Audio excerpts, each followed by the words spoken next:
السلام علیکم ورحمۃ اللہ وبرکاتہ۔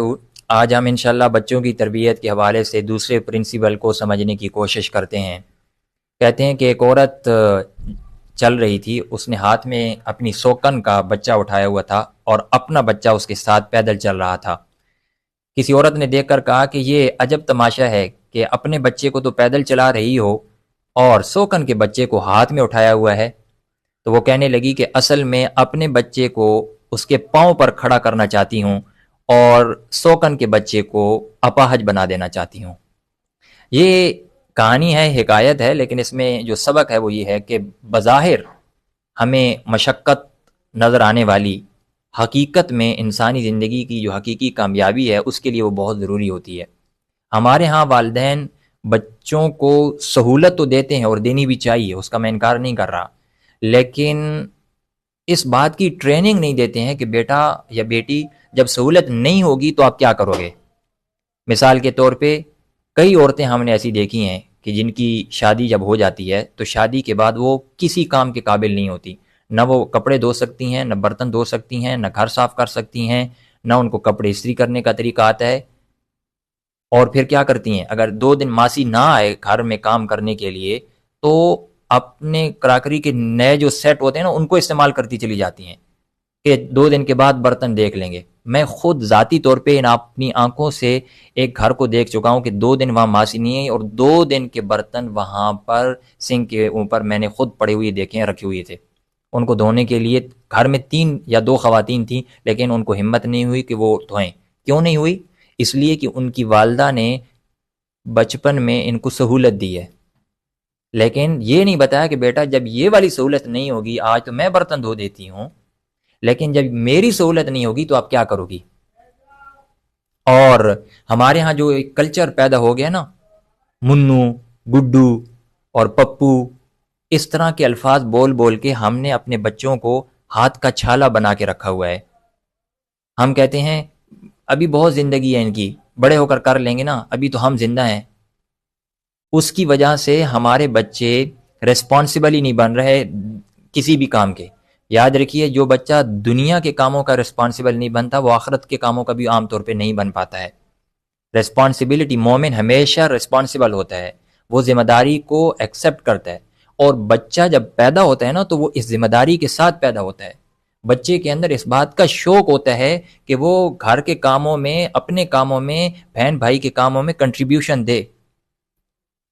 2 سال کا بچہ ہے یا 1.5 سال کا بھی بچہ ہے، آپ نے کئی مرتبہ دیکھا ہوگا کہ جب اس کی والدہ نے اس کو اپنے ہاتھ میں اٹھایا ہوتا ہے یا اپنے ساتھ بٹھاتی ہے کھانے کے ٹیبل پہ، دسترخوان پہ، تو وہ بچہ ہاتھ مارنے کی کوشش کرتا ہے۔ وہ کبھی سالن میں ہاتھ مارتا ہے، اگر والدہ اس کا گلاس جو ہے نا پانی پینے لگے تو گلاس کو یہاں سے پکڑ لے گا۔ والدہ آٹا گوندھ رہی ہے، وہ آٹے میں ہاتھ مارنے کی کوشش کرے گا اور کہے گا جیسے ماں کر رہی میں بھی ایسے کروں۔ یہ بچے کے اندر، ہر بچے کے اندر اللہ تعالیٰ نے کنٹریبیوشن کی ایک سینس رکھی ہے۔ وہ چاہتا ہے کہ میں گھر کے کام کاج میں یا اپنے کام کاج میں کنٹریبیوٹ کروں، اور جب وہ کنٹریبیوشن کرتا ہے نا تو اس کو ایک خاص قسم کی سیٹسفیکیشن ملتی ہے، اور ہم اپنے بچوں کو وہ سیٹسفیکیشن آف کنٹریبیوشن دینے کے لیے تیار نہیں ہوتے۔ ہم کہتے ہیں کام بڑھ جائے گا۔ آپ نے آج تک کسی ماں کو نہیں دیکھا ہوگا کہ جس کا بچہ اس کے ساتھ کسی کام میں ہاتھ ڈالنے کی کوشش کر رہا اور ماں نے اس کے ہاتھ کو روک نہ دیا ہو۔ ہر ماں اپنے بچے کے ہاتھ کو روک دیتی ہے۔ کیوں؟ اس لیے کہ اگر بچہ ہاتھ مارے گا تو میرا کام مزید بڑھ جائے گا۔ جب آپ نے بچے کے ہاتھ کو کام سے پیچھے کیا نا تو حقیقت میں آپ نے اس کی سیٹسفیکیشن آف کنٹریبیوشن کو ختم کیا ہے۔ آپ نے اس کو بتایا کہ بیٹا آپ کو کام کرنے کی ضرورت نہیں ہے۔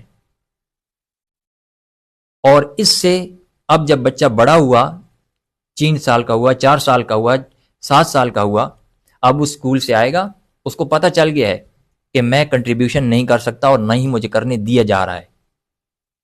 اب وہ آئے گا، اپنی ٹوپی اتار کے ادھر پھینکے گا، کپڑے اتار کے ادھر، پانی پیے گا، جہاں پانی پیا گلاس وہیں رکھ کے چلا جائے گا، دسترخوان آدھا چھوڑ کے چلا جائے گا، اس لیے کہ آپ نے اس کو کام کرنے کا طریقہ ہی نہیں سکھایا، آپ نے اس کو ریسپانسبل ہی نہیں بنایا۔ تو اس میں اس کا کیا قصور ہے؟ میں اکثر لوگوں سے کہتا ہوں کہ اگر 4 سال کا آپ کا بچہ ریسپانسبل نہیں بنا، ذمہ دار نہیں بنا ہے، تو آپ کو سوچنا چاہیے، کیونکہ اس وقت اگر آپ اپنے بچے کو ذمہ دار نہیں بنا پائیں گے تو کیسے توقع کی جا سکتی ہے کہ 14 سال کے بعد بھی وہ بچہ 14 سال کے بعد وہ بچہ ریسپانسبل ہوگا۔ اس کی مثال میں آپ کو دیتا ہوں کہ آپ گھر کے لان میں بیٹھے تھے اور آپ کو احساس ہوا کہ اندر گھر میں ایک کمرے کے اندر سے پنکھا چلنے کی آواز آ رہی ہے۔ اب آپ اپنے چھوٹے بچے کو بلایا جس کی عمر صرف 4 سال ہے یا 5 سال ہے، بس اس سے زیادہ نہیں، 4 سال عمر کے بچے کو آپ نے بلایا اور کہا بیٹا کمرے میں پنکھا چلنے کی آواز آ رہی ہے، آپ جائیے اس کو بند کر دیجیے۔ اور بچہ اندر گیا تو بچے نے دیکھا کہ صرف پنکھا ہی آن نہیں ہے بلکہ لائٹ بھی آن ہے اور ٹی وی بھی آن ہے۔ اب اگر بچہ صرف پنکھا بند کر کے باہر آ جاتا ہے، اس کا مطلب یہ ہوا کہ بچہ ذمہ دار نہیں ہے۔ اس نے آپ کے حکم کی وجہ سے اور آپ کے ڈر کی وجہ سے اس بات کو مانا۔ آپ نے چونکہ صرف پنکھے کا کہا تھا، وہ گیا اور اس نے پنکھا بند کر دیا کہ والد صاحب ناراض نہ ہو جائیں۔ لیکن اگر یہ بچہ پنکھا بند کرنے کے بعد دیکھتا ہے کہ لائٹ بھی تو آن ہے، یہ کون بند کرے گا؟ ٹی وی بھی تو آن ہے، کوئی دیکھنے والا نہیں، اس کو کون بند کرے گا؟ بچے نے ٹی وی بھی بند کی، لائٹ بھی بند کی، پنکھا بھی بند کیا اور واپس آ کے آپ کو بتاتا ہے ابو صرف پنکھا آن نہیں تھا، ٹی وی بھی آن تھی، لائٹس بھی آن تھی۔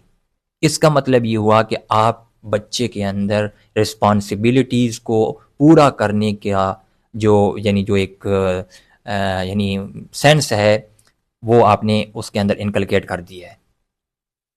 آپ نے اس کو ذمہ داری کا احساس دے دیا۔ اب یہ بچہ دنیا میں کہاں بھی جائے گا یہ خود ذمہ دار ہے۔ اور یہ ذمہ داری کیسے آتی ہے؟ ایک بچہ واش روم استعمال کر کے باہر نکلا، جاتے وقت اس نے خود لائٹ آن کر دی، واش روم کرنے کے بعد باہر نکلا اور لائٹ کو آف نہیں کیا، وہ ذمہ دار نہیں بن سکا۔ اب دو طریقے ہیں اس کو اس ذمہ داری کی طرف توجہ دلانے کے۔ ایک طریقہ یہ ہے کہ آپ اس سے کہیں بیٹا لائٹ آف کرو، یہ حکم ہے، یہ آرڈر ہے، بچہ بات مان لے گا، آف کر دے گا۔ لیکن آرڈر سے بچے کی تربیت نہیں ہوتی ہے، حکم سے بچے کی تربیت نہیں ہوتی۔ جب آپ کا حکم نہیں ہوگا لائٹ آف نہیں کرے گا۔ لیکن اگر آپ یہاں حکم کے بجائے سوالیہ انداز اپناتے ہیں اور کہتے ہیں بیٹا لائٹ آف کون کرے گا؟ کون لائٹ آف کرے گا؟ میں نے تو نہیں آن کی نا، آپ نے بیٹا آن کی ہے، تو اب آف کرنا کس کی ذمہ داری ہے؟ اگر آپ بچے کو اس طرح کہتے ہیں بچہ اس کو آف کرے گا اور اس بات کو اپنے آپ کو ہی اس بات کا ذمہ دار بھی سمجھے گا۔ اب یہ بچہ ریسپانسبل بنے گا۔ مجھے ذاتی طور پہ پیرنٹنگ میں سے فرنچ پیرنٹنگ سٹائل بہت ہی زیادہ پسند ہے۔ اس کی وجہ یہ ہے کہ وہاں چھوٹے چھوٹے بچوں کو ذمہ دار بنایا جاتا ہے۔ اس کو وہ لوگ کہتے ہیں اڈلٹس ان ٹریننگ، یعنی بچوں کے ساتھ آپ ایسا سلوک کریں جیسے ایک اڈلٹ، ایک بالغ آدمی جو ٹریننگ میں ہوتا ہے، جیسے اس سے کام کروائے جاتے ہیں ایسے ہی بچوں سے کام کروائیں۔ اگر آپ وہاں کنڈر گارڈن میں نے کچھ ویڈیوز دیکھی ہیں، اگر آپ وہ ویڈیوز دیکھیں تو آپ حیران ہو جائیں گے کہ 3 سال کا 4 سال کا بچہ ہے، وہ اپنی جرابیں خود پہن رہا ہے، اپنی شوز پہن رہا ہے، اتار رہا ہے۔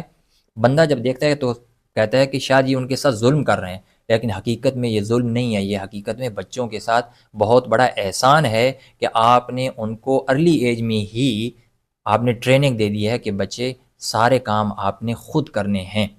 ہمارے ہاں جو سوچ پیدا ہو گئی نا کہ بچوں کو سہولت دینی ہے، اس کے پیچھے 3 بڑی وجوہات ہو سکتی ہیں۔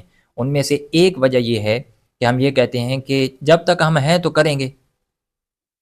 کسی والد کو کہو نا کیوں سہولت دے رہے ہو بچے کو؟ سہولت دے رہا ٹھیک ہے، لیکن بہت زیادہ سہولت دینا، عیاشی ایک طرح کی۔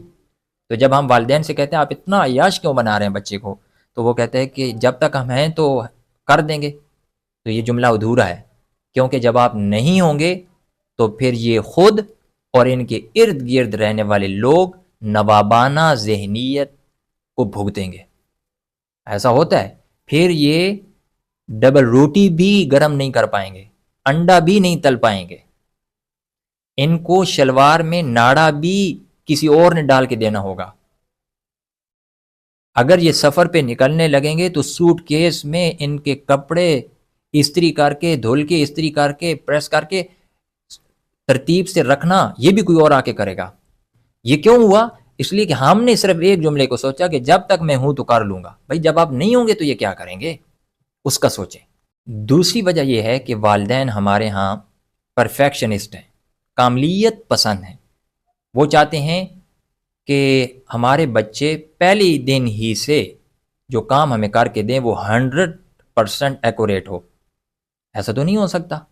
ایک عورت جس کی 15 سال کی لڑکی ہے وہ اس کو کھانا نہیں بنانے دے رہی، کیوں؟ روٹی نہیں پکانے دے رہی ہے، کیوں؟ اس لیے کہ اگر اس نے روٹی بنائی تو ایسا نہ ہو کہ وہ سری لنکا کے نقشے ٹائپ کی روٹی بن جائے. تو بننے دو نا. آپ کیوں پرفیکشنسٹ بن رہی ہیں؟ کاملیت پسند نہ بنے. بچہ جتنا کام کر رہا ہے اس کو اپریشیٹ کریں، چاہے وہ غلط ہو، چاہے وہ بالکل یوں لکیریں مار رہا ہو. جیسا اس نے کام کیا اگر آپ اس کی تعریف کریں گے اس بچے کے اندر مزید کام کرنے کا حوصلہ بڑھتا ہے. اور تیسری بات ہے نوکروں کی، ماسیوں کی سہولت. ماسیوں کی سہولت کی وجہ سے ہماری بڑی خواتین کو بھی کام کرنے کا ڈھنگ نہیں آتا. بڑی خواتین سے چائے بنوا لو، بڑی خواتین سے کھانا بنوا لو، کسی کام کے قابل نہیں ہوگا. تو یہ 3 بنیادی وجوہات ہیں جن کی وجہ سے ہمارے بر صغیر پاک و ہند میں یہ سوچ ڈیولپ ہو گئی ہے کہ بچوں کو کام نہیں کرنے دینا، ان کو لاڈ سے پالنا ہے اور بڑا کرنا ہے. اب اگر میں آپ کو بتاؤں کہ اس وقت دنیا کے جتنے بھی امیر ترین لوگ ہیں، چاہے وہ جیف بیزوس ہوں، چاہے وہ بل گیٹس ہوں، چاہے وہ ایلون ماسک ہوں، چاہے وہ مارک زکربرگ ہوں، یا چاہے وہ انڈیا کی کوئی بڑی پرسنالٹی ہو، آپ ان کی اولادوں کے بارے میں ان کا کیا نظریہ ہے اس کو یوٹیوب پر سنیں یا گوگل کے مختلف آرٹیکلز کا مطالعہ کریں. آپ کو یہ سب لوگ اپنی اولاد کے بارے میں بڑے محتاط نظر آئیں گے. بل گیٹس جو ہے اس کے پاس میرے خیال میں اس وقت جو ہے 130.5 بلین ڈالرز کی نیٹ ورتھ ہے. 130.5 بلین ڈالرز. تو اس میں سے اس کی 3 بیٹیاں ہیں، کل اس کی 3 اولاد ہیں، میرے خیال میں 2 بیٹیاں 1 بیٹا اس طرح شاید. تو اس نے اعلان کیا کہ میں اپنی اولاد کو صرف $10 ملین وراثت کے طور پہ دوں گا. تو کسی نے اس سے پوچھا کہ یہ تو بہت کم تعداد ہے، یعنی بہت کم پیسہ ہے، بہت کم اماؤنٹ ہے. تو اس نے جو جملہ بولا وہ میں نے یہاں لکھا ہوا ہے کہ I definitely think leaving kids massive amounts of money is not a favor to them. کہ میں یہ سمجھتا ہوں کہ بہت زیادہ اولاد کے لیے پیسہ چھوڑ کے جانا یہ ان پر کوئی بہت بڑا احسان نہیں ہے. اس لیے کہ اگر اتنا زیادہ پیسہ ان کو دے دیا گیا تو وہ تو سہولتوں کے عادی ہو جائیں گے، وہ تو سستی کے عادی ہو جائیں گے، کہیں گے اتنا پیسہ ہے بس خود کھاتے رہیں گے، تو پھر وہ کام نہیں کریں گے، وہ خود بزنس کو آگے چلانے کے لیے رسپانسبل نہیں بنیں گے. یہ ان بڑے لوگوں کی سوچ ہے. ہمارے اندر یہ سوچ کیوں نہیں پیدا ہوتی کہ میں اپنے بچے کو رسپانسبل بناؤں؟ اب سوال یہاں آ کر کھڑا ہو جاتا ہے کہ بچے کو کیسے ذمہ دار بنایا جائے. کیا وہ کی پوائنٹس ہیں یا ایکشن پوائنٹس ہیں کہ جن کو ہم اپلائی کریں تو ہمارا بچہ ذمہ دار بن جائے؟ اس پر انشاءاللہ تعالی کل میں ایک ویڈیو بناؤں گا.